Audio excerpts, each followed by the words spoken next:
Un estado de shock no es algo que se produce únicamente cuando nos pasa algo malo, sino también cuando perdemos nuestra narrativa o nuestra historia, cuando nos desorientamos. Lo que nos mantiene orientados, alerta y a salvo del shock es nuestra historia.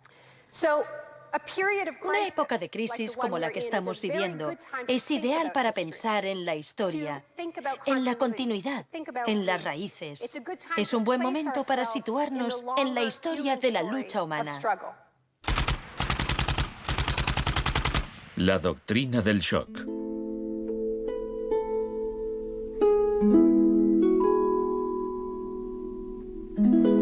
Todo empezó el 1 de junio de 1951, cuando representantes de agencias de inteligencia occidentales se reunieron en secreto con profesores universitarios en el Hotel Ritz-Carlton de Montreal.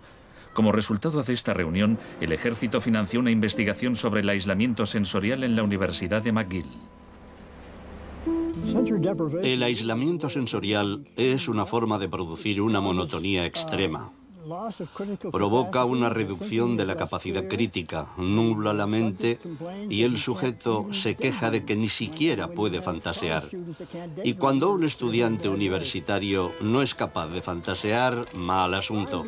Mientras experimentábamos, empecé a creer que quizá algo que causara incomodidad o incluso dolor sería más tolerable que las condiciones de aislamiento que estudiábamos. Hebb decidió dejar de trabajar en la investigación. No tenía idea, cuando lo propuse, del arma tan terrible, tan potencialmente terrible que podía llegar a ser. Este es nuestro momento, nuestra oportunidad. Pero los experimentos continuaron bajo las órdenes del ambicioso jefe de psiquiatría, el Dr. Ewen Cameron. Su trabajo iba mucho más allá que el nuestro. Nosotros dejábamos muy claro que el sujeto podía marcharse en el momento en que quisiera, y algunos se iban. Los pacientes de Cameron no tuvieron tanta suerte. El Allen Memorial Institute, donde trabajaba, empezó a parecer una macabra cárcel donde Cameron llevaba a cabo experimentos extraños con sus pacientes de psiquiatría. Quería borrarles la mente, dejársela en blanco, para reprogramarlos desde cero.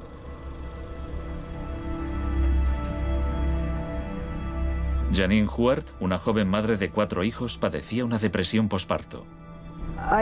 Me entraban escalofríos cuando me decían: mañana te toca tratamiento de electrochoque. Me estremecía, me daba mucho miedo.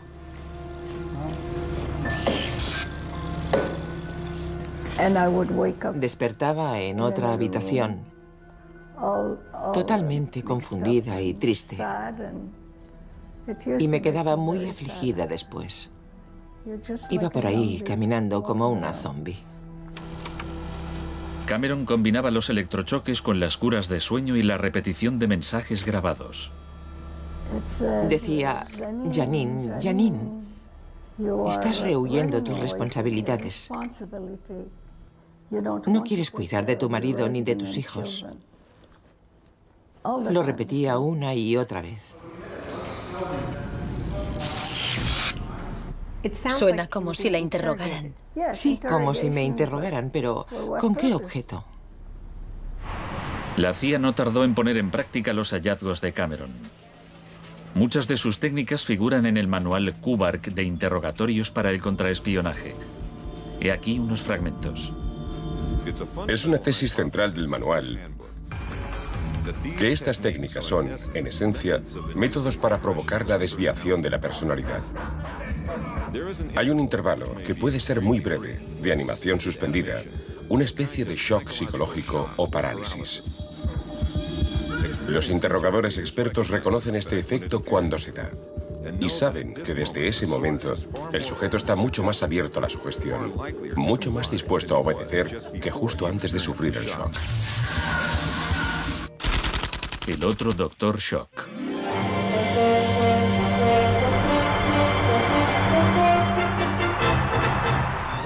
En la misma época en que Ewen Cameron realizaba sus experimentos en Montreal, un partidario de otro tipo de shock trabajaba no muy lejos de allí. Milton Friedman era profesor de economía en la Universidad de Chicago. Creía que la terapia de shock económico impulsaría a las sociedades a aceptar un capitalismo más puro y desregulado.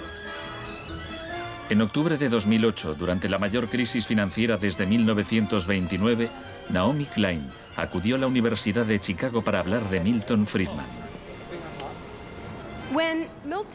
Cuando Milton Friedman cumplió 90 años, la Casa Blanca de Bush organizó una celebración en su honor y todos pronunciaron discursos, incluido George Bush, pero el mejor fue el de Donald Rumsfeld. Mi cita favorita de ese discurso de Rumsfeld dice así: Milton es la encarnación de una realidad, la de que las ideas tienen consecuencias. La tesis que sostengo es que el caos económico que ahora mismo impera en Wall Street, en la América Media y en Washington deriva de muchos factores, por supuesto, pero que entre ellos están las ideas de Milton Friedman. El crack de 1929 en Wall Street desencadenó la Gran Depresión de los años 30. En la base de las tesis de Friedman estaba su oposición a la política del New Deal anunciada por el presidente Franklin Roosevelt en su discurso de investidura. Nuestra prioridad es conseguir que la gente tenga trabajo. No es un problema insoluble si lo abordamos de forma inteligente y con valentía. Quiero expresar mi firme creencia de que no debemos temer a nada, excepto al miedo en sí. Influido por el economista John Maynard Keynes, Roosevelt puso en marcha un programa de empleo público para que la gente volviera a trabajar. Hoy la depresión no es más que un vago recuerdo. Millones de hombres y mujeres han encontrado trabajo y por consiguiente seguridad y esperanza. No fue tan sencillo. La depresión duró hasta la Segunda Guerra Mundial, pero después el Plan Marshall generalizó el modelo regulador e intervencionista de Keynes en Europa.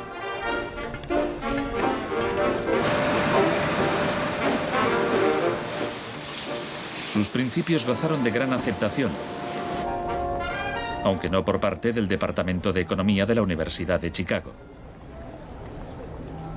Milton Friedman, desde esta universidad, libró una guerra contra el New Deal. Friedman era miembro de un grupo llamado Sociedad Mont Pelerin, dirigida por el economista Friedrich von Hayek. Creían que si el gobierno dejaba de prestar servicios y de regular los mercados, los problemas de la economía se resolverían solos. En los 50 los consideraban bichos raros, pero en los últimos 30 años sus ideas se han convertido en la doctrina económica dominante. La tesis de la doctrina del shock es que nos han contado un cuento sobre cómo estas medidas radicales han triunfado en el mundo, que no se han propagado de la mano de la libertad y la democracia, sino que han requerido shocks, crisis y estados de emergencia.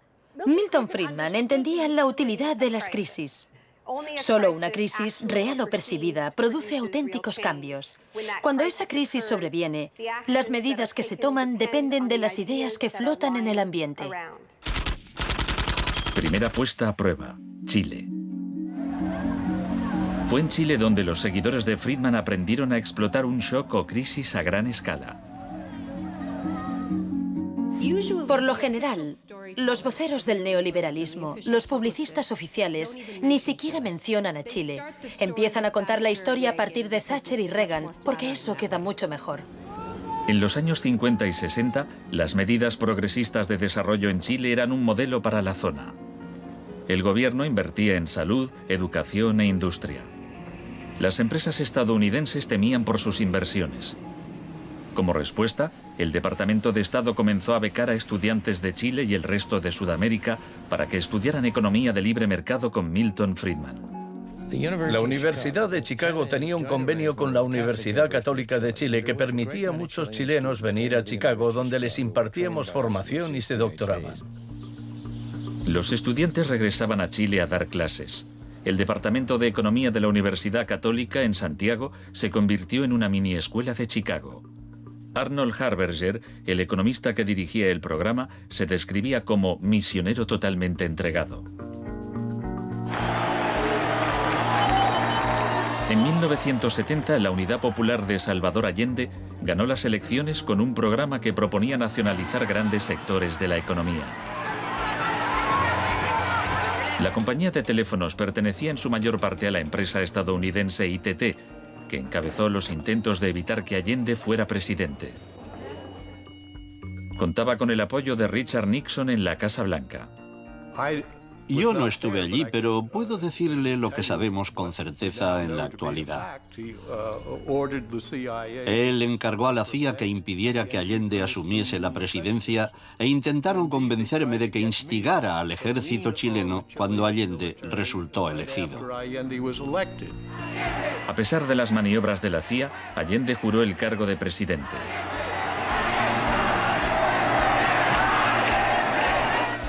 Richard Nixon ordenó al director de la CIA que hiciera gritar a la economía.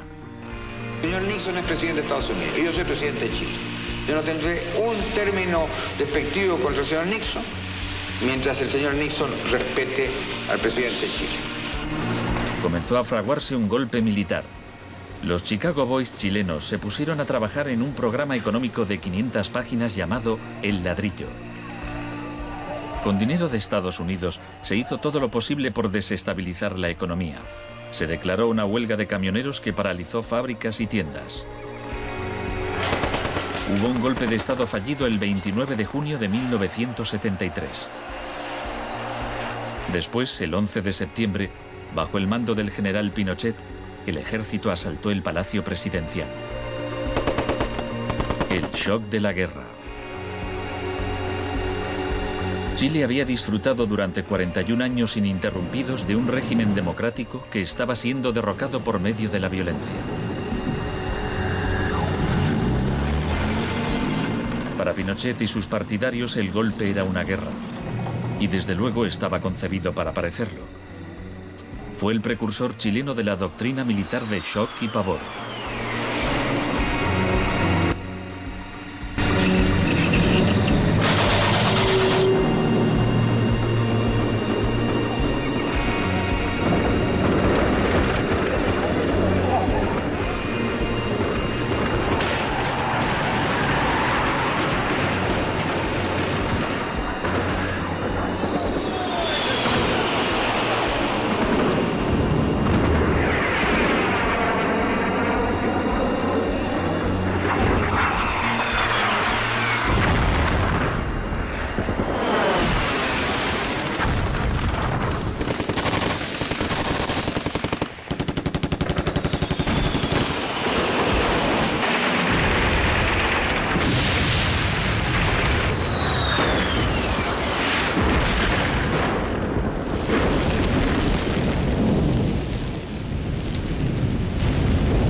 Fuerzas Armadas y de Orden, solo bajo la inspiración patriótica de sacar al país del caos que en forma aguda lo estaba precipitando el gobierno marxista de Salvador Allende. Los Chicago Boys entregaron a Pinochet el ladrillo, su plan económico.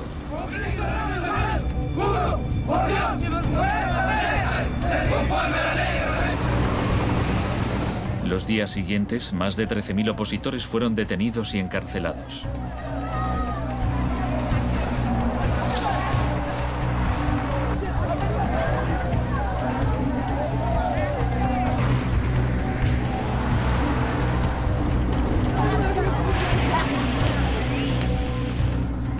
Recluyeron a miles de presos en el Estadio Nacional y a muchos los torturaron. El mundo fijó su mirada en Chile. ¿Cuántas personas?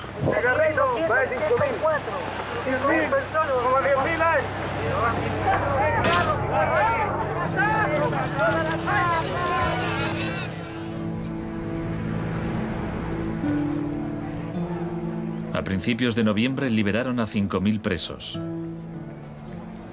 A los 900 que quedaron los trasladaron a otros centros de detención.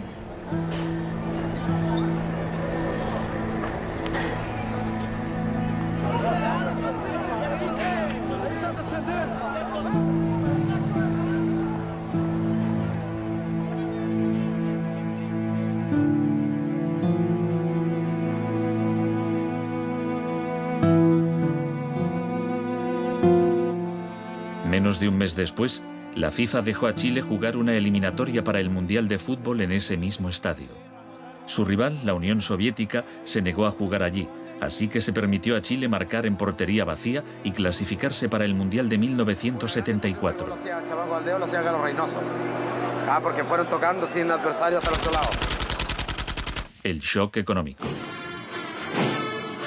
Aprovechando el estado de shock de la población, Pinochet impuso las medidas recomendadas por los Chicago Boys, suprimió el control de precios, privatizó empresas estatales, eliminó aranceles de importación y redujo el gasto público.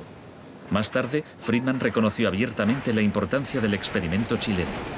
Se trataba del primer caso en que un avance hacia el comunismo daba paso a un avance hacia el libre mercado. No dio resultado. Al cabo de un año había una inflación del 375% anual, la más alta del mundo. Así que en marzo de 1975, Arnold Harberger y Milton Friedman volaron a Santiago. Empleó una expresión que nunca se había utilizado en el contexto de una crisis económica mundial. Exigió un tratamiento de shock. Dijo que él era como un médico que iba a ayudar a un país asolado por una epidemia y simplemente recetaba el remedio. Friedman escribió que el general Pinochet se mostraba receptivo a la idea de un tratamiento de shock, aunque era evidente que le preocupaba el paro temporal que podía causar.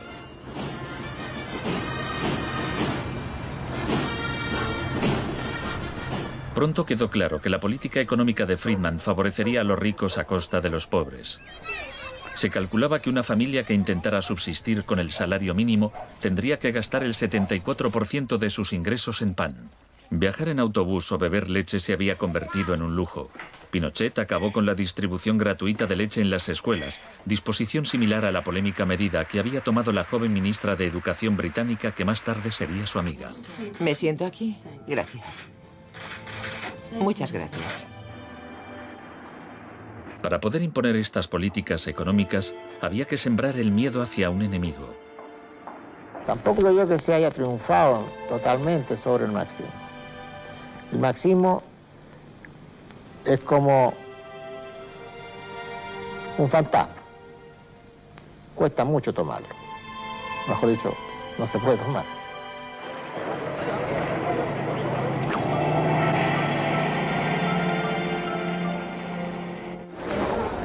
Según Friedman y Harberger, la economía de libre mercado era indisociable de la libertad y la democracia.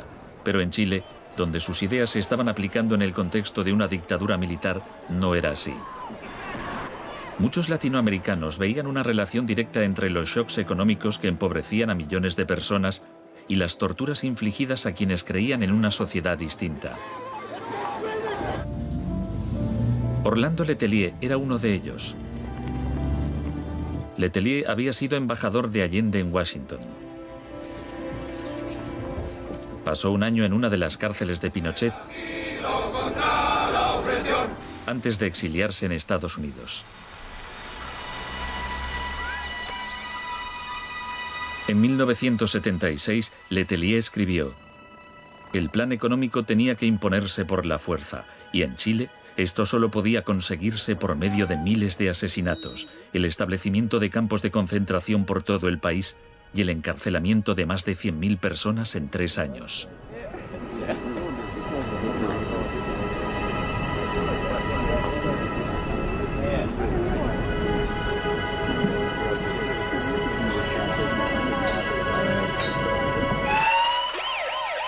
Antes de que pasara un mes, Letelier murió en un atentado con coche bomba. Buenas tardes. Una potente explosión ha destrozado un coche que circulaba por el normalmente tranquilo Embassy Road de Washington. El chileno era Orlando Letelier, ministro de Exteriores durante los últimos meses del régimen marxista del difunto Salvador Allende. Damos paso a Richard Roth. Michael Townley, miembro de la policía política secreta de Pinochet, estaba detrás del atentado. Había entrado en Estados Unidos con pasaporte falso y la CIA estaba al corriente de ello. Michael, buenas noches. Buenas noches, Pablo. La opinión del Poder Judicial chileno, ¿hay confianza en él? Mire, yo confío plenamente en la justicia chilena, como patriota y luchador antimarxista y juntista por sobre todas las cosas. Pese a su confianza, Townley fue extraditado a Estados Unidos y condenado por el asesinato de Letelier. Pinochet gobernó Chile como dictador durante 17 años, pero en una entrevista en que se sinceraba, Harberger seguía negándolo. Un gobierno represivo no puede durar mucho tiempo en el marco de un sistema de auténtica libertad económica. El año del asesinato de Orlando Letelier se le concedió a Friedman el Premio Nobel de Economía. Saben, tienen una idea totalmente deformada de lo que pasó. Les explicaré un par de cosas. En primer lugar, universidades chilenas me ofrecieron 2 títulos honoríficos antes de que yo viajara allí. Rehusé aceptarlos porque dichas universidades se financiaban en parte con fondos públicos y yo no quería dar en ningún caso la impresión de que apoyaba el régimen político de Chile. No soy representante de Chile, no soy asesor de Chile, ni tengo responsabilidades para con el gobierno de Chile.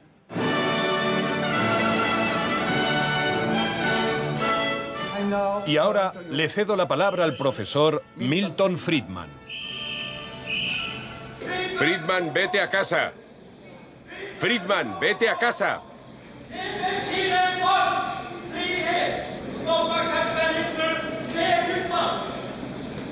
Lamento este incidente. Podría haber sido peor.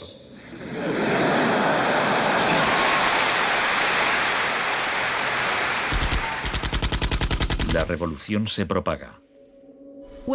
El propósito de la doctrina del shock es contar una historia alternativa de cómo esa oleada salvaje de capitalismo puro e incontrolado que estamos viviendo llegó a dominar el mundo. Chile no fue el único país de Sudamérica que adoptó las políticas de la Escuela de Chicago. Los seguidores de Friedman ocupaban cargos clave en Brasil y asesoraban el gobierno de Uruguay. Entonces, el 24 de marzo de 1976, un golpe militar derrocó al gobierno de Isabel Perón en Argentina. Una junta de 3 generales tomó el poder bajo el mando del general Videla. Los Chicago Boys accedieron a puestos económicos relevantes en el gobierno militar. Aprovecharon la oportunidad para introducir importantes reformas económicas y sociales. Un año después del golpe, los sueldos habían perdido el 40% de su valor, se cerraban fábricas y la pobreza se disparó. Como en Chile, hubo que aterrorizar al pueblo para que aceptara estas medidas económicas. Videla aprendió de la experiencia de Pinochet. Adoptó la táctica de hacer desaparecer personas. Para equilibrar el terror público y privado, llevaban a cabo los secuestros en plena luz del día y después siempre podían negarlos. Fue necesario cumplimiento de la misión que la nación le tiene asignada, articular la defensa de la sociedad argentina. Las reglas de esta guerra no convencional, que no buscamos ni provocamos, son distintas. Muchas de las técnicas empleadas por los militares chilenos y argentinos las habían aprendido en la Escuela de las Américas dirigida por Estados Unidos. Enseñaban técnicas de tortura. Violar a la víctima, desnudarla, herirla con objetos punzantes, romperle extremidades, sacarle los ojos, marcarla a fuego. En Latinoamérica hay regímenes que violan hoy en día los derechos humanos. Practican asesinatos políticos, torturas, deportaciones, encarcelamientos sin juicio, que son técnicas aprendidas en este centro. Quizás sea así. Si me dice que lo que enseñamos aquí se ha llevado a la práctica, no se lo negaré.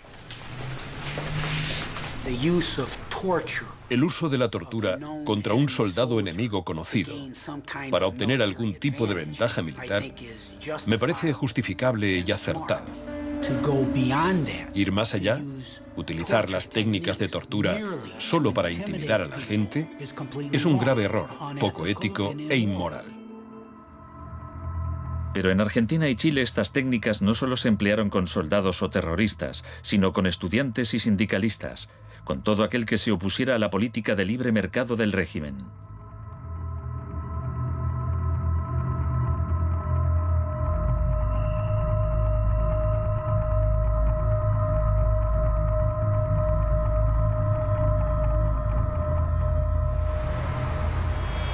En 1978, la Junta de Argentina fue anfitriona del Mundial de Fútbol.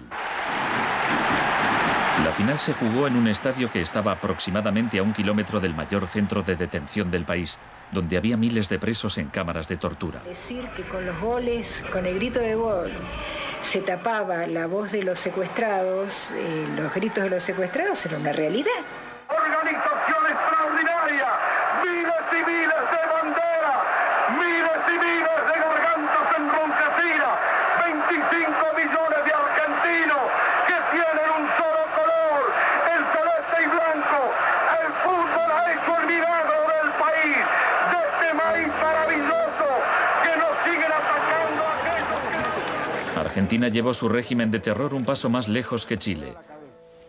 Entre los desaparecidos había cientos de mujeres embarazadas a quienes les permitieron dar a luz antes de asesinarlas.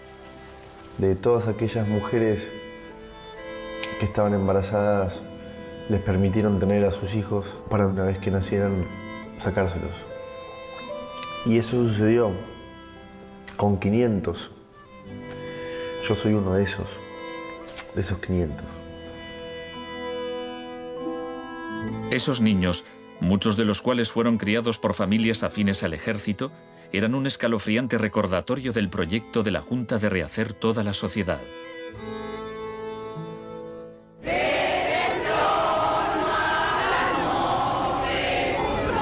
Cuando la Junta aún detentaba el poder, un grupo de madres y abuelas de desaparecidos empezaron a protestar en la Plaza de Mayo.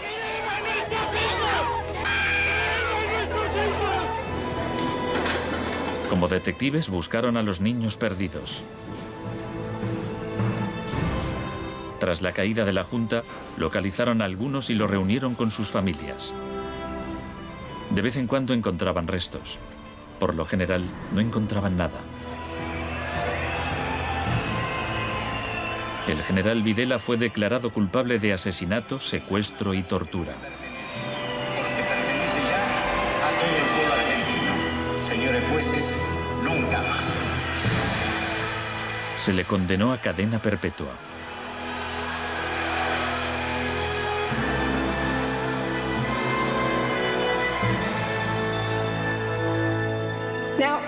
Estos primeros experimentos en Latinoamérica plantearon a Friedman y a sus acólitos un serio problema ideológico. Friedman había prometido que sus medidas no solo enriquecerían aún más a la élite, sino que crearían la sociedad más libre posible, que aquella era una guerra contra la tiranía, que el capitalismo y la libertad iban juntos. Sin embargo, vemos que en los 70 los únicos países que ponían en práctica esas ideas eran dictaduras militares. Nixon había dado todo su apoyo a la imposición de ese liberalismo brutal por parte de las dictaduras sudamericanas.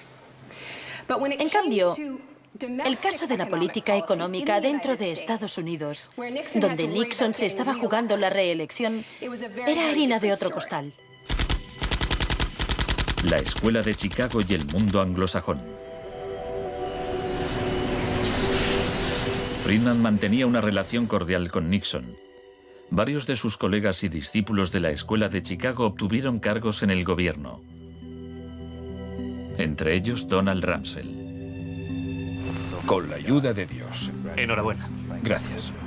En 1971, en plena depresión económica, Nixon dejó a un lado las ideas de Friedman e instauró una política de control de precios y salarios. Puso a Rumsfeld al cargo. Es en esencia una cuestión de oferta y demanda. Hace tiempo que me opongo al control de salarios y precios. Creo que implica la injerencia del gobierno en la libertad individual y me parece intolerable. La política keynesiana tuvo éxito y Nixon salió reelegido con una victoria aplastante. Fue un duro golpe para Friedman. Más tarde, en 1979, Margaret Thatcher fue elegida primera ministra en Gran Bretaña. Su gurú intelectual era el viejo mentor de Milton Friedman, Friedrich von Hayek. Poco más de un año después, Ronald Reagan ganó las elecciones presidenciales de Estados Unidos. Ahora, tanto Gran Bretaña como Estados Unidos estaban en manos de friedmanitas declarados.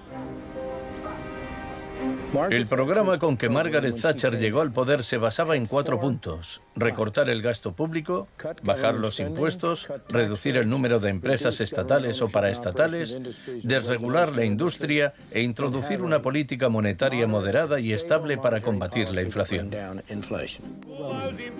Durante sus primeros 3 años en el poder, el paro se duplicó en ciertos sectores, lo que provocó oleadas de huelgas. El índice de popularidad de Thatcher cayó hasta el 25%. Estallaron disturbios en las principales ciudades británicas. Hasta los admiradores de Thatcher albergaban ciertas dudas. Los resultados económicos de la administración Thatcher son desiguales.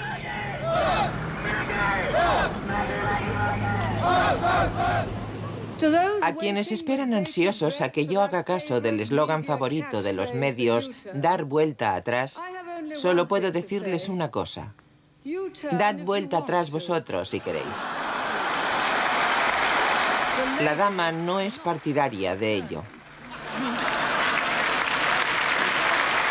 Friedrich von Hayek instó a Thatcher a adoptar las políticas de shock económico de Pinochet. Ella replicó: en Gran Bretaña, con sus instituciones democráticas y su necesidad de un alto grado de consenso interno, algunas medidas tomadas en Chile son del todo inaceptables.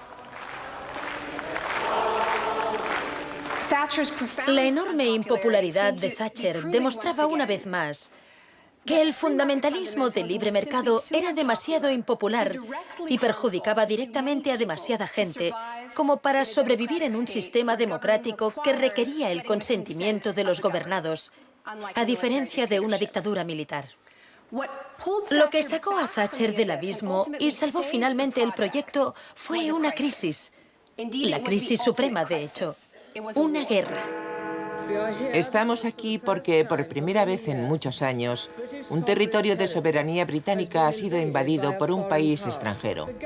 El gobierno ha decidido que un importante destacamento zarpe en cuanto se hayan ultimado todos los preparativos. El acorazado Invincible irá en cabeza. La mayoría de los británicos ni siquiera había oído hablar de las Malvinas, pero cuando Argentina invadió el pequeño archipiélago a miles de kilómetros de distancia, en el Atlántico Sur, Thatcher aprovechó la ocasión para hacer honor al apodo Dama de Hierro. Caballeros, me dicen que la bandera blanca ondea sobre Stanley. La guerra terminó menos de 3 meses después. Cuando las tropas regresaron al Reino Unido, las celebraciones patrióticas inundaron el país. Thatcher ganó las elecciones de 1983 por amplia mayoría. Esto le permitiría aplicar una forma de terapia de shock económico como la impuesta en Chile.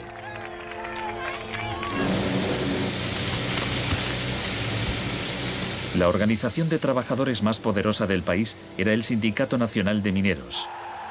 Cuando la Junta Nacional del Carbón anunció el cierre de minas, los mineros declararon la huelga. Zonas del centro de Londres están paralizadas por miles de mineros y simpatizantes que se manifiestan por la ciudad en favor de la huelga de mineros, la más larga y feroz jamás vivida en Inglaterra desde 1926, así como la más costosa. La huelga duró casi un año. Thatcher empleó todos los medios a su disposición para acabar con el sindicato.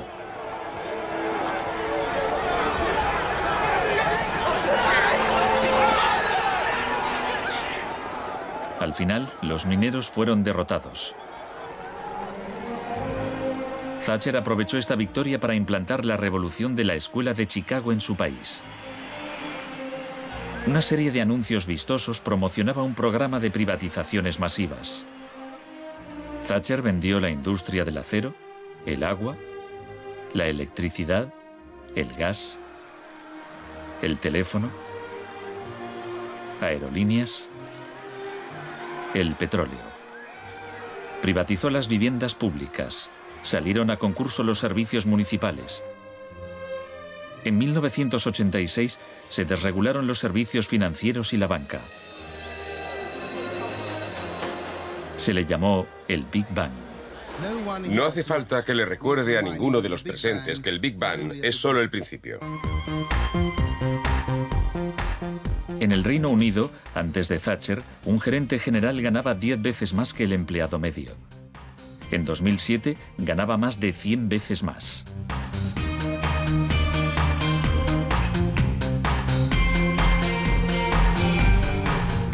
En Estados Unidos, antes de Reagan, los gerentes generales ganaban 43 veces más que el empleado medio. En 2005 ganaban más de 400 veces más. Friedman reconocía abiertamente que Thatcher y Reagan estaban haciendo mucho por difundir la doctrina de la Escuela de Chicago en el mundo. Por aquí, señor Reagan. He pensado que debía colocarse aquí. La coincidencia en el tiempo de los mandatos de Thatcher y Reagan fue sumamente importante para la aceptación pública en todo el mundo de un enfoque distinto de la política económica y monetaria. Muchas gracias. Voy a describirles un plan y una esperanza a largo plazo. Que el avance de la libertad y la democracia relegue al marxismo-leninismo al basurero de la historia, tal como ha hecho con otras tiranías que coartan la libertad e impiden que la gente se exprese. Más allá del telón de acero.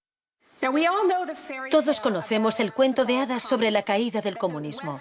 Occidente, con Reagan y Thatcher al mando, parecía tan próspero a los ojos de la gente del bloque comunista que ésta a su vez empezó a exigir medidas radicales de libre mercado. En realidad no sucedió así. Es cierto que quienes vivían oprimidos por el autoritarismo comunista querían la democracia de verdad y que querían poder ir a comprar tejanos y a comer Big Macs. Eso es cierto. Pero eso no significa que aspiraran al capitalismo salvaje con oligarcas descontrolados y sin protecciones sociales, que acabó por instaurarse en tantos países del bloque del Este que aún lo padecen hoy en día.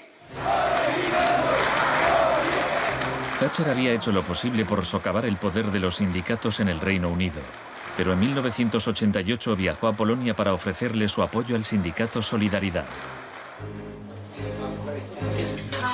Se trata del proceso para pasar de donde están ahora a donde quieren estar. Como consecuencia de las huelgas en Polonia, se permitió a Solidaridad participar en las elecciones de junio de 1989, lo que a su vez desencadenó oleadas de manifestaciones en toda Europa del Este.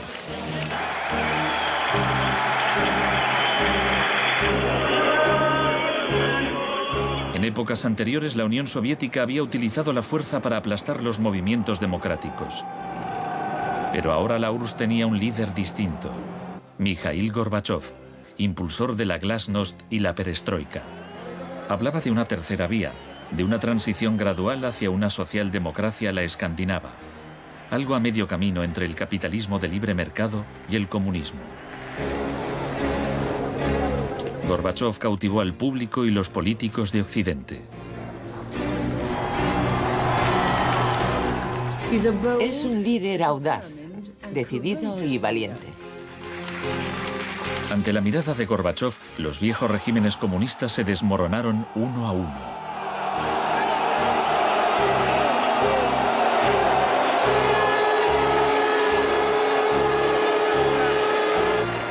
A finales de año, el símbolo más famoso de la división de Europa fue derribado.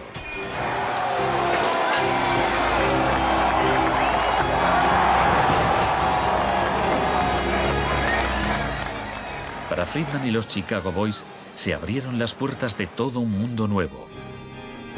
En la Unión Soviética, Gorbachov quería reformar la economía rusa poco a poco. En 1991, Gorbachov asistió como invitado a la cumbre del G7 en Londres. Esperaba obtener apoyo financiero para sus reformas económicas graduales. Sin embargo, le dijeron que o aceptaba la terapia de shock radical o no le concederían ayudas. ¿Qué tal, señor presidente? ¿No está demasiado cerca? El mes siguiente se produjo un intento de golpe de Estado contra él. Miembros del sector duro del Partido Comunista pusieron a Gorbachov bajo arresto domiciliario en su casa de veraneo de Crimea. Los tanques rodearon la Casa Blanca, el Parlamento ruso.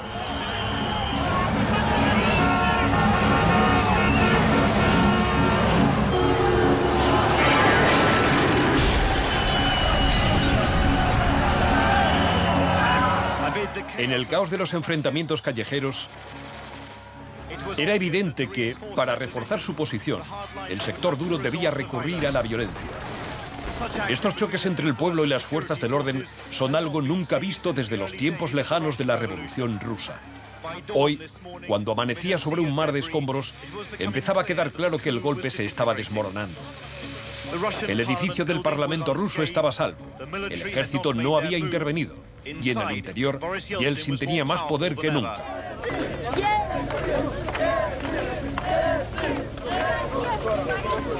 Fue un momento estelar para Yeltsin.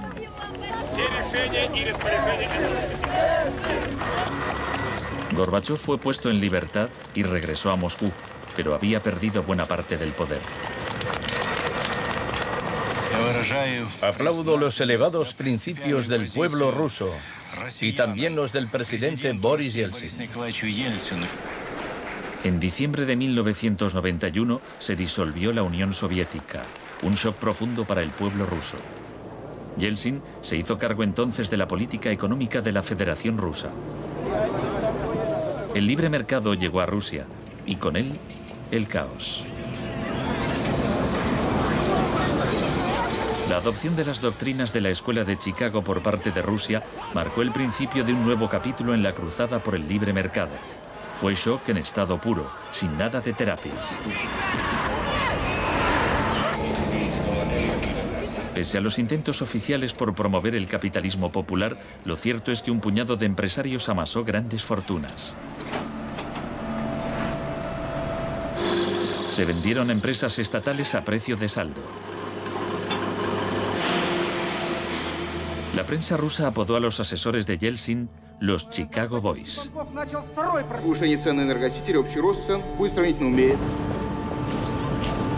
Gracias a la terapia de shock de Yeltsin, en 1992 los rusos consumían un 40% menos que en 1991. Un tercio de la población había caído en la pobreza y la gente tardaba meses en cobrar su sueldo. Según las predicciones de un experto, 140 millones de rusos pronto vivirán bajo el umbral de la pobreza. La corrupción era generalizada y el crimen organizado se disparó. Moscú se convirtió en el nuevo salvaje oeste.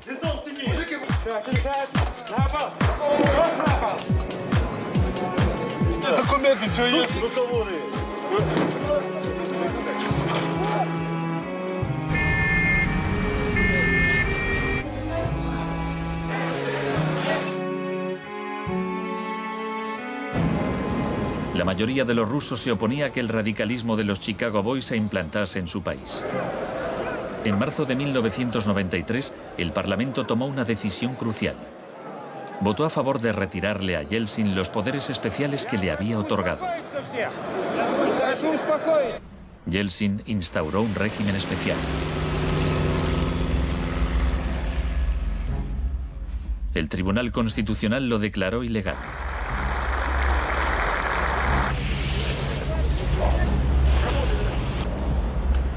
El 21 de septiembre, Yeltsin, al estilo Pinochet, disolvió el Parlamento.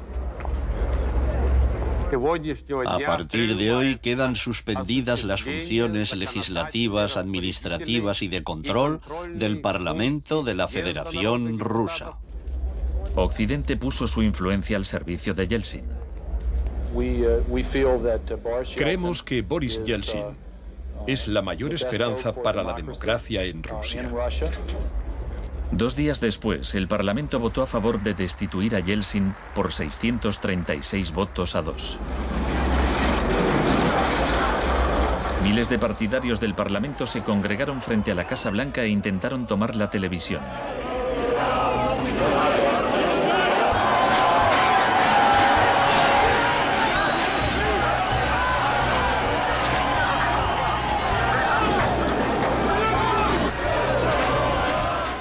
Parecía que los defensores del Parlamento iban ganando.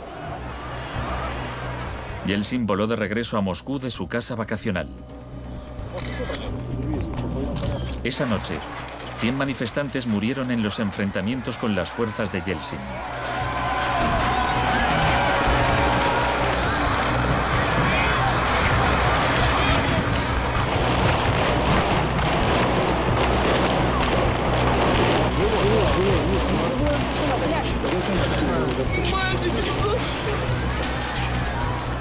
El 4 de octubre, Yeltsin ordenó al ejército que atacara la Casa Blanca y bombardeara el mismo edificio que él había defendido 2 años antes. ¿No lo entendéis? ¡Son asesinos!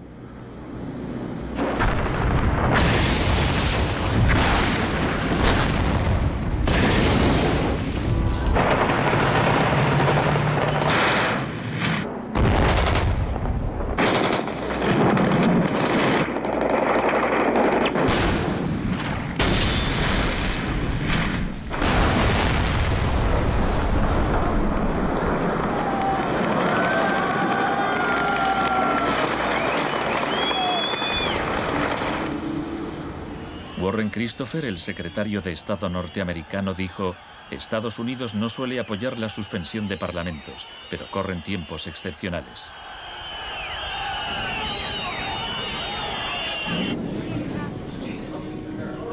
Yeltsin había conseguido el poder absoluto. Asesorado por sus Chicago Boys, practicó un capitalismo de amigotes. Se pusieron a la venta más industrias estatales, y así nació una nueva clase de empresarios multimillonarios con influencia política, los oligarcas. En 1998, el 80% de las granjas rusas estaba en quiebra y 70.000 fábricas estatales habían cerrado. En 8 años, el número de pobres había aumentado en 72 millones, mientras Moscú pasaba a ser la ciudad del mundo con más multimillonarios.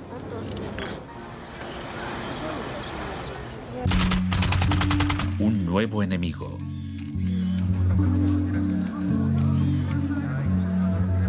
Buenas tardes, gracias por venir.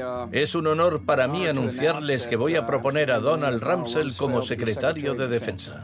Estoy deseando servir de nuevo a mi país. Rumsfeld ya había sido secretario de Defensa en el gobierno de Gerald Ford. En ese entonces, el enemigo a temer era la Unión Soviética.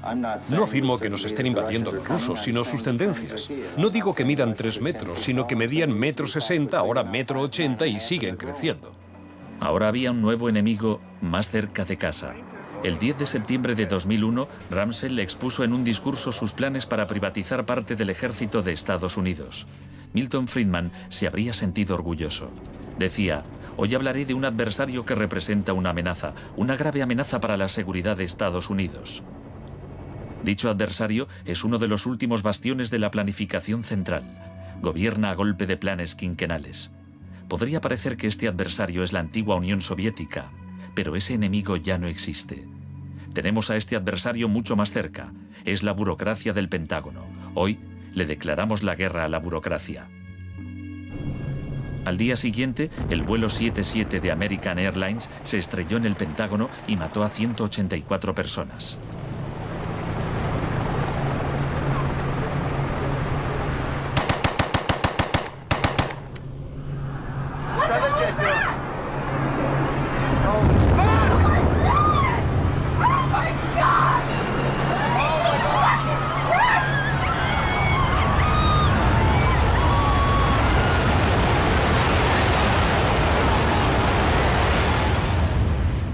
Piensen en la sensación de la gente tras los atentados.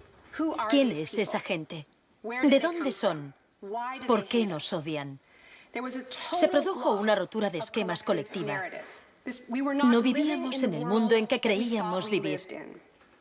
Y nuestros líderes no dejaban de repetir que todo aquello que creíamos entender antes del atentado ya no era vigente.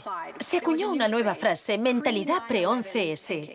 Lo que ocurrió en ese momento fue que surgieron teorías nuevas por arte de magia sobre un choque de civilizaciones. De pronto, ese era el mundo en que vivíamos.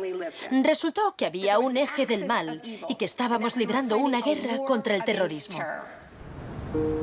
Esta guerra abstracta e imposible de ganar ha tenido enormes consecuencias económicas. Antes de 2001, la seguridad nacional apenas podía considerarse una industria.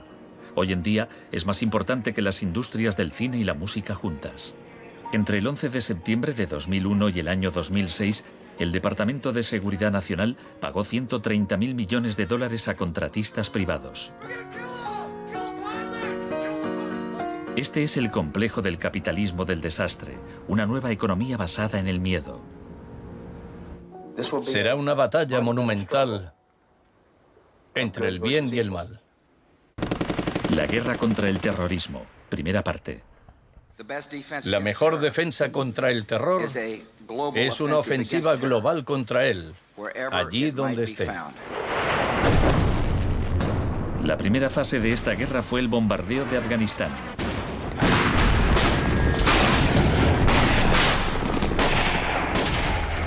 El gobierno talibán fue derrocado rápidamente.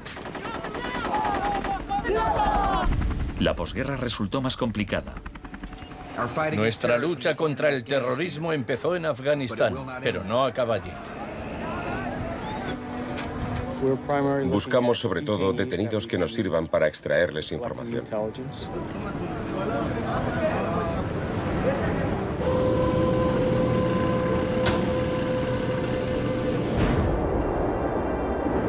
En Guantánamo, las fuerzas estadounidenses pusieron en práctica por primera vez las técnicas del manual Kubark de forma explícita y pública.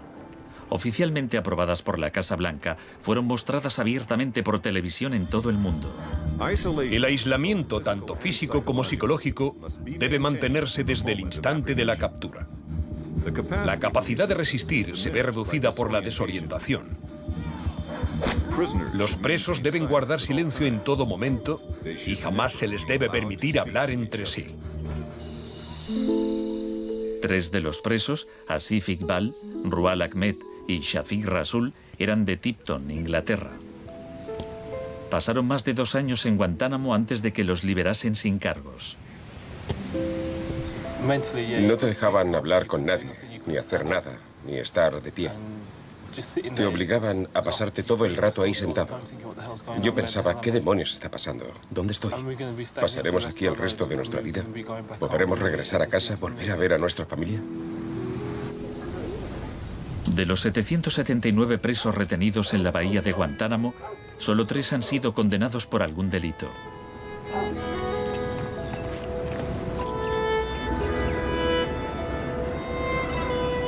Lo único que sé a ciencia cierta es que son mala gente. Era un mensaje para todo el mundo, un mensaje muy claro. Esto es lo que te pasa si te interpones en nuestro camino. La guerra contra el terrorismo, segunda parte. La guerra contra el terrorismo no se libra contra un solo hombre o contra un solo país.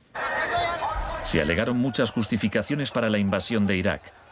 Pero si Estados Unidos realmente hubiera querido invadir un país que presuntamente albergaba a líderes de Al-Qaeda, tenía armas nucleares y vendía tecnología nuclear a otros países, Pakistán habría sido la opción más obvia.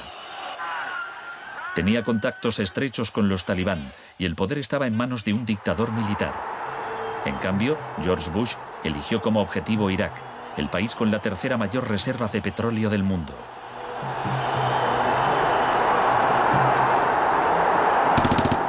La guerra como tortura de masas.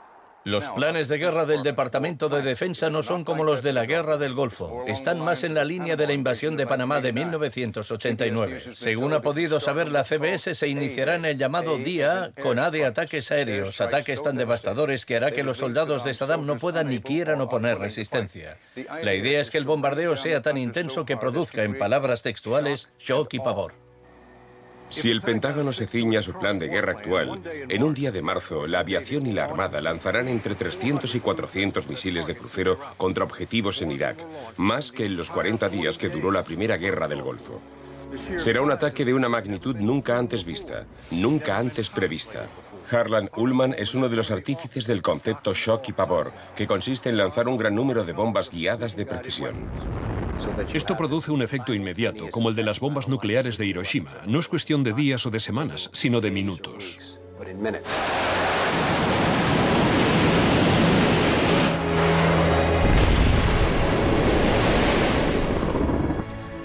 Además, paralizas la ciudad, es decir, la dejas sin energía ni agua y lanzas una campaña implacable de desgaste, de modo que al cabo de 2, 3, 4 o 5 días, ellos quedan agotados física, emocional y psicológicamente. Anoche una zona de 1 milla cuadrada del centro de Bagdad parecía el infierno en la tierra. Durante la primera oleada de bombardeos, los ciudadanos de Bagdad sufrieron una versión del aislamiento sensorial descrito en el manual Kubark. En el caos que siguió a la caída de Saddam Hussein, Estados Unidos hizo poco por impedir los saqueos.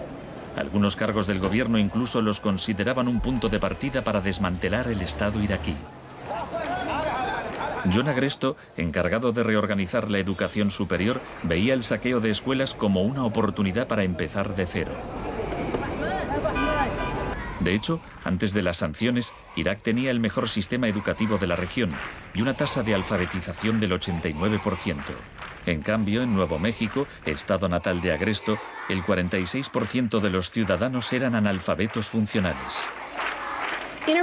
En Irak se aplicaron 3 formas de shock distintas que actuaban a la vez y se complementaban entre sí.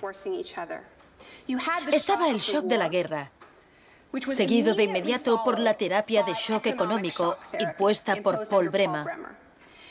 Y como la resistencia a esa transformación económica, a ese shock económico rápido iba en aumento, se aplicó el shock de la represión y la tortura, 3 clases de shock distintas.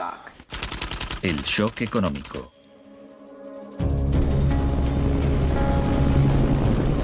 En mayo de 2003, Paul Bremer fue nombrado enviado presidencial de Estados Unidos a Irak. 2 semanas después de su llegada, declaró el país listo para los negocios. Creemos que la coalición cuenta con una autoridad lo bastante amplia para decidir el rumbo de la economía iraquí. Bremer sabía poco sobre Irak, pero mucho sobre el capitalismo del desastre. Había fundado la Crisis Consulting Practice en los inicios del boom de la seguridad nacional. Hoy es un día muy importante en Bagdad.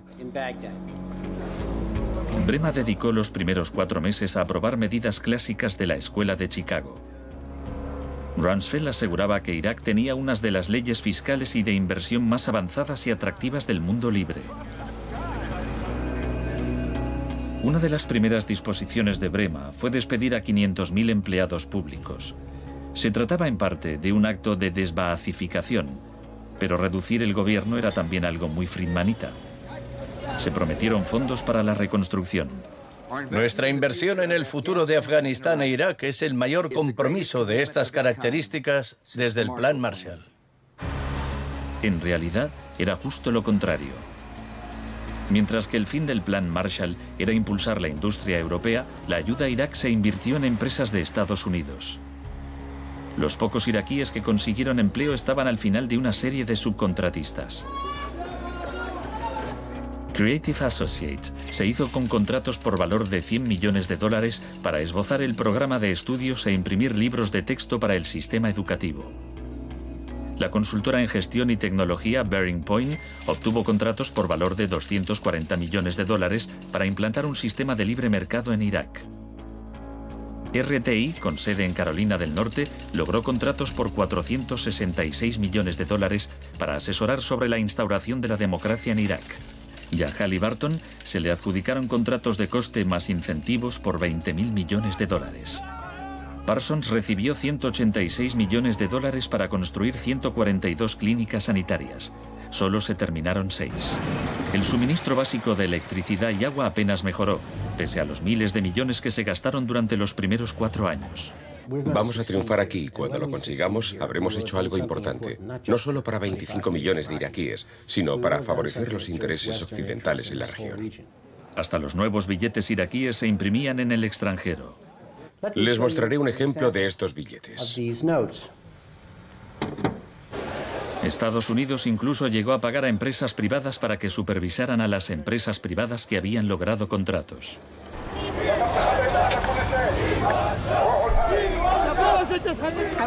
Estuve en Bagdad en 2004, cuando empezaban a cometerse atentados con frecuencia. De hecho, la noche en que llegué, una bomba estalló muy cerca del hotel. Pero lo que más me impactó entonces fue que, a pesar de la violencia y del caos, los iraquíes salieron a la calle a protestar al día siguiente. 19 muertos y 100 heridos en Nayaf. Lo que pedían en esa época era elecciones, tener voz y voto en el desarrollo de la era post-Saddam. En los primeros días de la ocupación, las protestas eran pacíficas, pero a medida que pasaba el tiempo, como las protestas no daban resultado, cada vez más iraquíes se unían a la resistencia armada.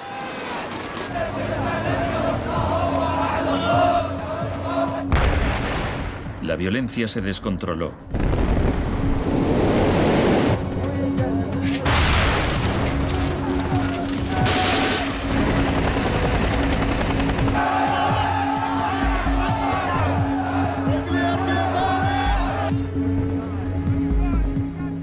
Como había ocurrido en Sudamérica 3 décadas antes, se dejaban cuerpos en la cuneta a modo de advertencia. Eran los desaparecidos de Irak.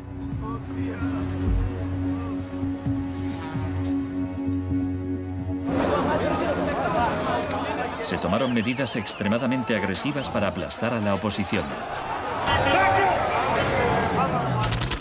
El shock de la represión.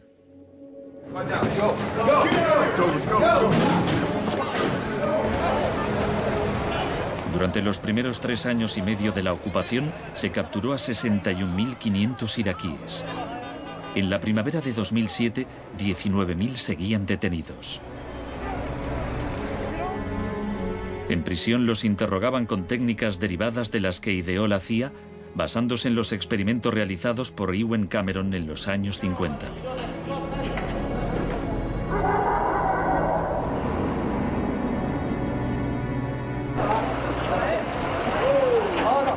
Según la Cruz Roja, altos cargos del ejército estadounidense admitieron que entre el 70 y el 90% de las detenciones en Irak fueron errores.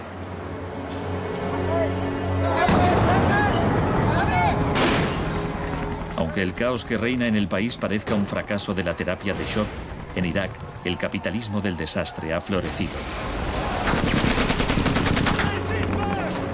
El desastre en sí era una buena oportunidad para hacer negocio.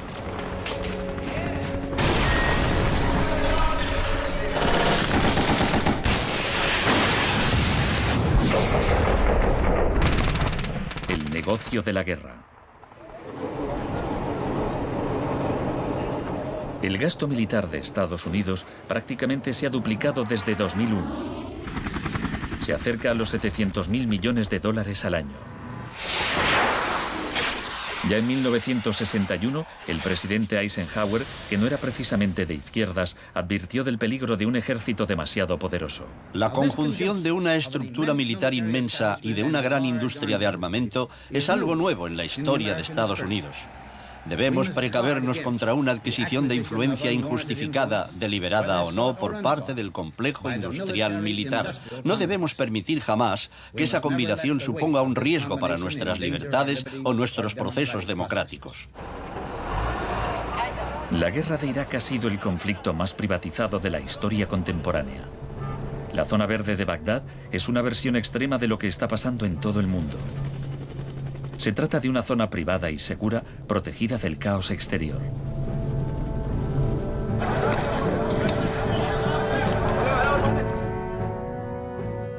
En 1991, durante la Primera Guerra del Golfo, por cada 100 soldados había un contratista militar. En 2003, cuando empezó la guerra de Irak, por cada 100 soldados había 10 contratistas. En 2006, por cada 100 soldados había 33 contratistas. Un año después, por cada 100 soldados había 70 contratistas. En julio de 2007 había más contratistas que soldados en Irak. Esto iba incluso más lejos de lo que Milton Friedman se había atrevido a soñar. Lo único que no privatizaría son las Fuerzas Armadas, los tribunales y algunas carreteras y autopistas. Una de las empresas contratadas más relevantes era Blackwater USA. Durante la batalla de abril de 2004 en Nayaf, Blackwater asumió el mando de los marines estadounidenses.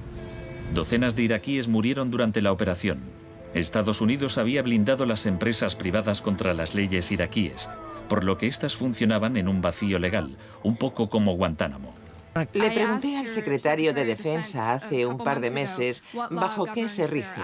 El señor Rumsfeld... Iba a preguntárselo yo. Siga.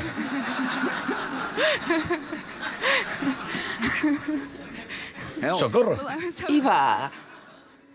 Del mismo modo que la terapia de shock de Cameron dejaba a los pacientes confundidos y deshechos, los múltiples shocks infligidos a Irak redujeron al país a un estado de anarquía y violencia sectaria. En la época en que ejecutaron a Saddam, en 2006, morían 1000 iraquíes por semana.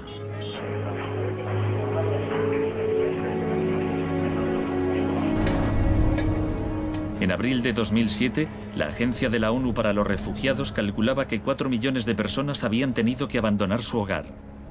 Cientos de miles de iraquíes habían muerto. Creo que los historiadores escribirán con toda claridad que hicimos algo extraordinario y noble aquí.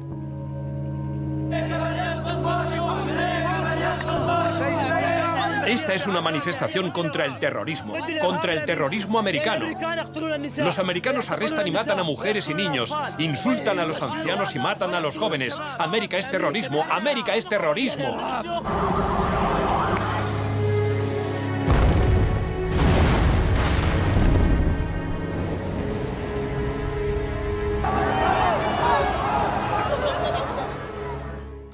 Un mundo de zonas verdes y rojas. Cuando el huracán Katrina llegó a Nueva Orleans en agosto de 2005, el mundo presenció horrorizado una especie de apartheid del desastre. Quienes tenían recursos se marcharon de la ciudad, mientras decenas de miles de desfavorecidos tuvieron que quedarse prácticamente sin ayuda del Estado. Fui a Nueva Orleans cuando la ciudad todavía estaba inundada y descubrí que lo que había visto en Irak se repetía, no en un período de posguerra, sino después de un terrible desastre natural. Milton Friedman murió en 2006. La última recomendación que hizo sobre política oficial aparece en un artículo que publicó en el Wall Street Journal 3 meses después del Katrina. Dice, la mayor parte de las escuelas de Nueva Orleans están en ruinas y también las casas de los alumnos. Los niños se han dispersado por todo el país. Es una tragedia y también una oportunidad para introducir reformas radicales en el sistema educativo. Proponía privatizar completamente los colegios de la ciudad. Era su canto del cisne.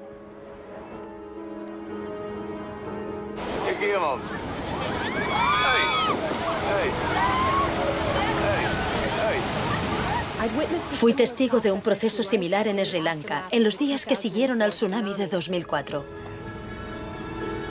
A gente que había vivido en la costa desde hacía generaciones se le impidió volver a fin de poder privatizar los terrenos y venderlos a hoteles de lujo.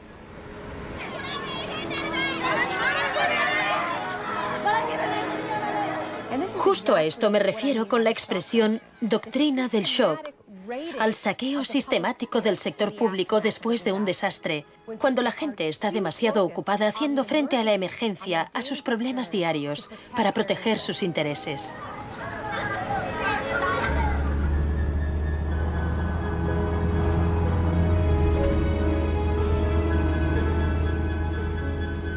Tal vez el primer acto de resistencia sea negarnos a impedir que borren la memoria colectiva. En 2008, Naomi Klein visitó Villa Grimaldi con Isabel Morel, viuda de Orlando Letelier. Villa Grimaldi es un monumento a la crueldad del régimen de Pinochet y a su posterior derrota. Villa Grimaldi fue el principal centro de tortura mientras se buscaba implementar la política de shock económico. Esta es la que tú señalas en el libro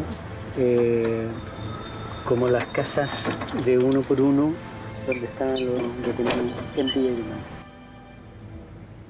Grimaldi. No le tenía ningún cariño a Pinochet, pero considero que fue nuestro maestro en muchos sentidos.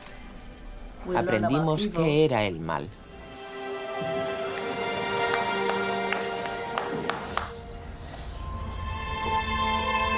En 1988, Pinochet fue detenido cuando se encontraba en Londres. Su vieja aliada, Margaret Thatcher, permaneció a su lado.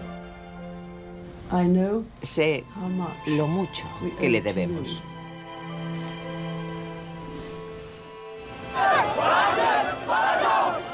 Hicieron falta 30 años para que el experimento económico que Pinochet fue el primero en probar diera la vuelta al mundo hasta Irak. Aún así, las similitudes entre pasado y presente son asombrosas. Entre los campos de concentración de Pinochet y el centro de detención de Bush en Guantánamo. Entre los desaparecidos de Chile y los de Irak. Entre los experimentos de Ewen Cameron y las torturas infligidas a los presos de Abu Ghraib. Ha llegado nuestro momento, nuestra ocasión. Borró todo el pasado. Por eso aplicaba electrochoques. Borraba el pasado del paciente e implantaba ideas nuevas. Pero Janine resistió. En 1988, la CIA accedió a indemnizar a Janine y a otras víctimas de los experimentos de Ewen Cameron. Janine, ¿estás orgullosa de que, aunque intentaron hundirte, tú has luchado con todas tus fuerzas y has vencido? En cierto modo, sí. En cierto modo. Porque creo que todavía me queda una pizca de fuerza de voluntad. Es muy difícil luchar contra un gobierno. La gente me decía: Janine, no puedes luchar contra el gobierno, no te das cuenta, son muy poderosos. Pero yo tenía fe en que ganaría. El fin de una era. Los mercados no regulados son volátiles por naturaleza. Las burbujas se inflan y al final estallan inevitablemente. Tras la desregulación del Big Bang, en los 80, se han producido varios shocks económicos. En 1987 hubo un lunes negro. Los mercados se desplomaron de forma espectacular. Fue el mayor derrumbe porcentual ocurrido en un mismo día en la historia de la bolsa. En 1992 hubo un miércoles negro cuando los especuladores de divisas hicieron fortunas apostando contra la libra. En 1997 estalló la crisis asiática. En un año, 600.000 millones de dólares se perdieron en las bolsas de Asia.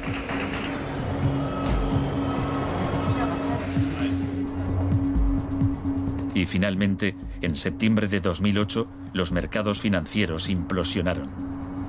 El mercado no está funcionando correctamente. Ha habido una pérdida generalizada de confianza.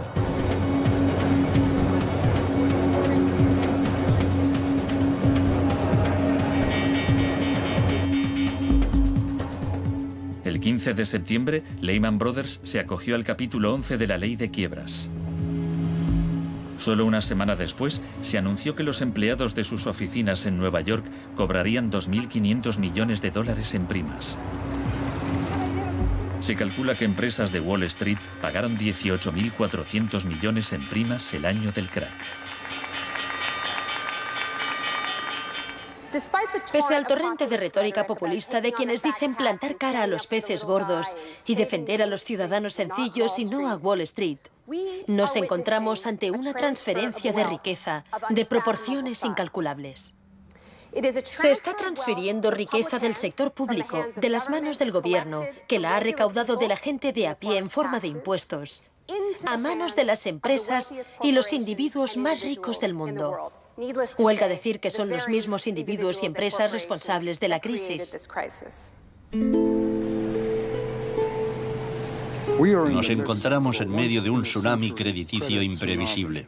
He encontrado un fallo cuyo alcance y duración ignoro, pero es algo que me tiene muy inquieto. En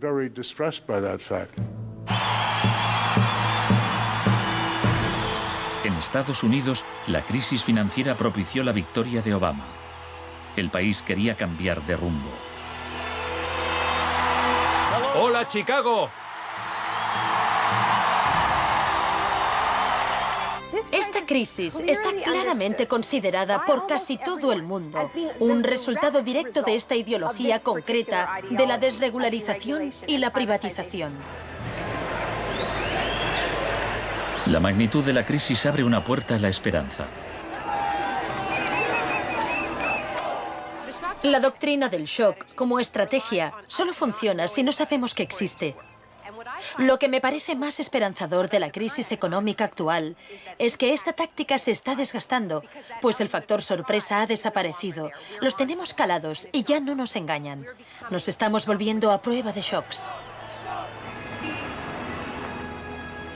La última vez que el mundo sufrió una crisis financiera tan grave como esta, la gente abrazó las medidas keynesianas del New Deal.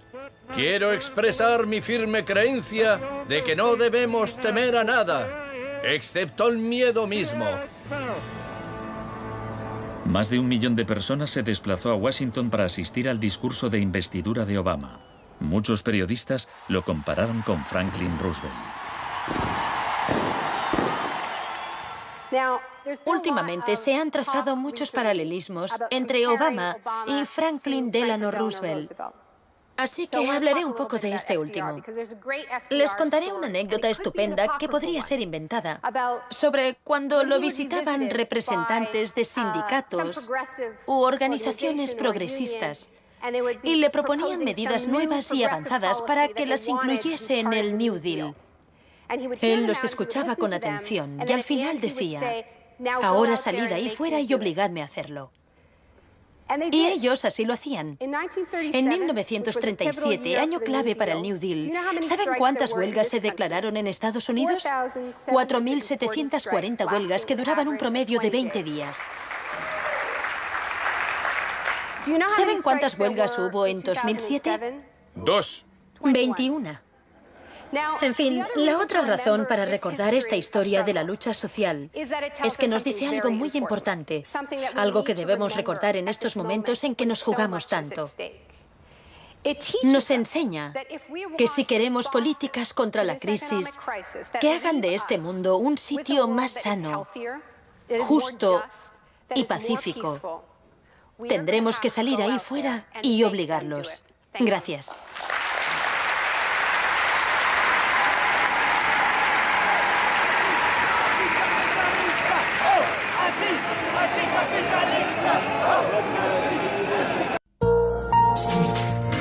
Volvemos en 2 minutos.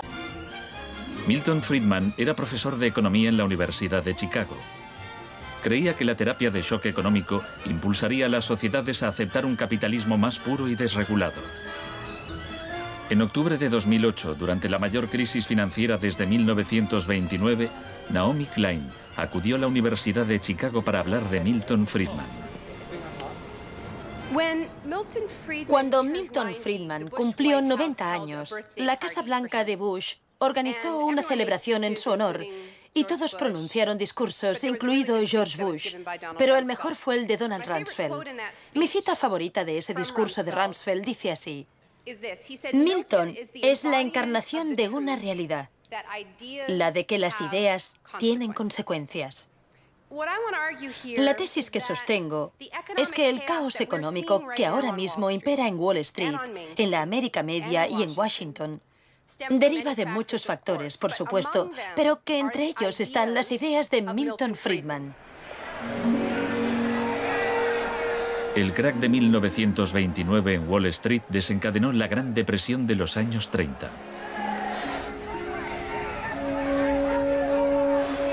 En la base de las tesis de Friedman estaba su oposición a la política del New Deal anunciada por el presidente Franklin Roosevelt en su discurso de investidura. Nuestra prioridad es conseguir que la gente tenga trabajo. No es un problema insoluble si lo abordamos de forma inteligente y con valentía. Quiero expresar mi firme creencia de que no debemos temer a nada, excepto al miedo en sí. Influido por el economista John Maynard Keynes, Roosevelt puso en marcha un programa de empleo público para que la gente volviera a trabajar. Hoy la depresión no es más que un vago recuerdo. Millones de hombres y mujeres han encontrado trabajo y por consiguiente seguridad y esperanza. No fue tan sencillo. La depresión duró hasta la Segunda Guerra Mundial, pero después el Plan Marshall generalizó el modelo regulador e intervencionista de Keynes en Europa.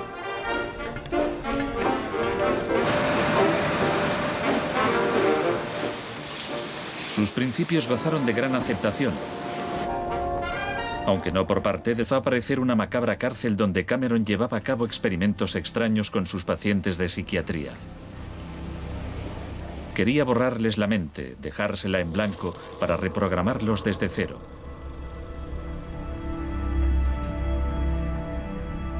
Janine Huart, una joven madre de 4 hijos, padecía una depresión posparto. Me entraban escalofríos cuando me decían, mañana te toca tratamiento de electrochoque. Me estremecía, me daba mucho miedo.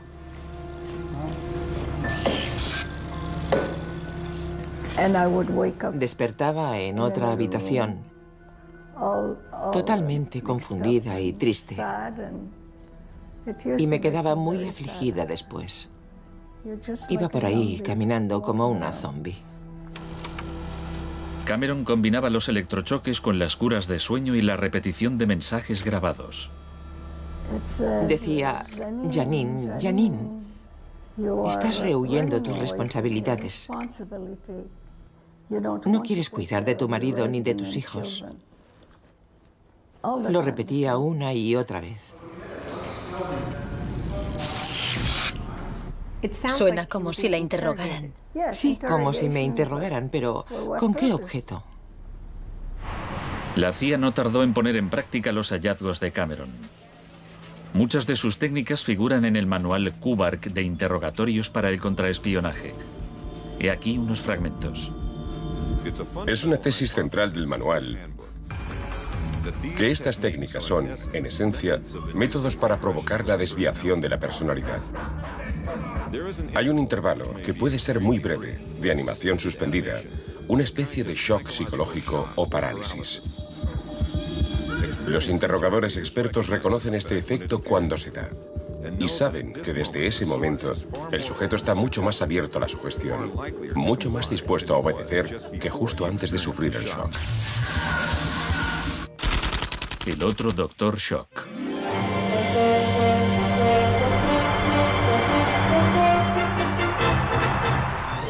En la misma época en que Ewen Cameron realizaba sus experimentos en Montreal, un partidario de otro tipo de shock trabajaba no muy lejos de allí, el Departamento de Economía de la Universidad de Chicago. Milton Friedman, desde esta universidad, libró una guerra contra el New Deal. Friedman era miembro de un grupo llamado Sociedad Mont Pelerin, dirigida por el economista Friedrich von Hayek. Creían que si el gobierno dejaba de prestar servicios y de regular los mercados, los problemas de la economía se resolverían solos. En los 50 los consideraban bichos raros, pero en los últimos 30 años sus ideas se han convertido en la doctrina económica dominante.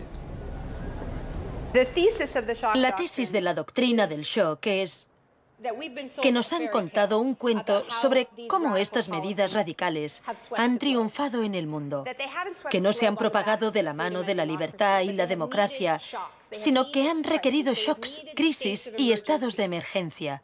Milton Friedman entendía la utilidad de las crisis. Solo una crisis, real o percibida, produce auténticos cambios. Cuando esa crisis sobreviene, las medidas que se toman dependen de las ideas que flotan en el ambiente. Primera puesta a prueba, Chile. Fue en Chile donde los seguidores de Friedman aprendieron a explotar un shock o crisis a gran escala. Por lo general, los voceros del neoliberalismo, los publicistas oficiales, ni siquiera mencionan a Chile. Empiezan a contar la historia a partir de Thatcher y Reagan, porque eso queda mucho mejor. En los años 50 y 60, las medidas progresistas de desarrollo en Chile eran un modelo para la zona. El gobierno invertía en salud, educación e industria. Las empresas estadounidenses temían por sus inversiones. Como respuesta, el Departamento de Estado comenzó a becar a estudiantes de Chile y el resto de Sudamérica para que estudiaran economía de libre mercado con Milton Friedman. La Universidad de Chicago tenía un convenio con la Universidad Católica de Chile que permitía a muchos chilenos venir a Chicago, donde les impartíamos formación y se doctoraban. Los estudiantes regresaban a Chile a dar clases. El Departamento de Economía de la Universidad Católica en Santiago se convirtió en una mini escuela de Chicago. Arnold Harberger, el economista que dirigía el programa, se describía como misionero totalmente entregado.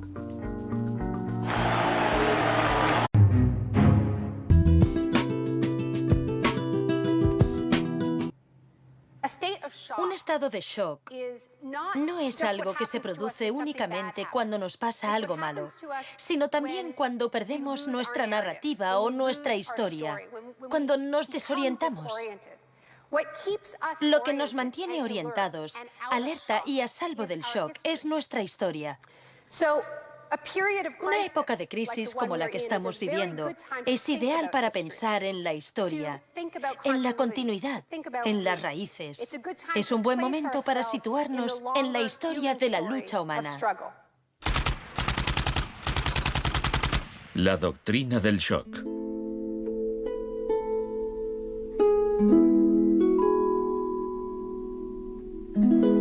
Todo empezó el 1 de junio de 1951, cuando representantes de agencias de inteligencia occidentales se reunieron en secreto con profesores universitarios en el Hotel Ritz-Carlton de Montreal. Como resultado de esta reunión, el ejército financió una investigación sobre el aislamiento sensorial en la Universidad de McGill. El aislamiento sensorial es una forma de producir una monotonía extrema. Provoca una reducción de la capacidad crítica, nubla la mente y el sujeto se queja de que ni siquiera puede fantasear. Y cuando un estudiante universitario no es capaz de fantasear, mal asunto. Mientras experimentábamos, empecé a creer que quizá algo que causara incomodidad o incluso dolor sería más tolerable que las condiciones de aislamiento que estudiábamos. Hebb decidió dejar de trabajar en la investigación. No tenía idea, cuando lo propuse, del arma tan terrible, tan potencialmente terrible que podía llegar a ser. Este es nuestro momento, nuestra oportunidad. Pero los experimentos continuaron bajo las órdenes del ambicioso jefe de psiquiatría, el Dr. Ewen Cameron. Su trabajo iba mucho más allá que el nuestro. Nosotros dejábamos muy claro que el sujeto podía marcharse en el momento en que quisiera, y algunos se iban. Los pacientes de Cameron no tuvieron tanta suerte. El Allen Memorial Institute, donde trabajaba, empezó... En 1970, la Unidad Popular de Salvador Allende ganó las elecciones con un programa que proponía nacionalizar grandes sectores de la economía. La compañía de teléfonos pertenecía en su mayor parte a la empresa estadounidense ITT, que encabezó los intentos de evitar que Allende fuera presidente. Contaba con el apoyo de Richard Nixon en la Casa Blanca. Yo no estuve allí, pero puedo decirle lo que sabemos con certeza en la actualidad. Él encargó a la CIA que impidiera que Allende asumiese la presidencia e intentaron convencerme de que instigara al ejército chileno cuando Allende resultó elegido. A pesar de las maniobras de la CIA, Allende juró el cargo de presidente.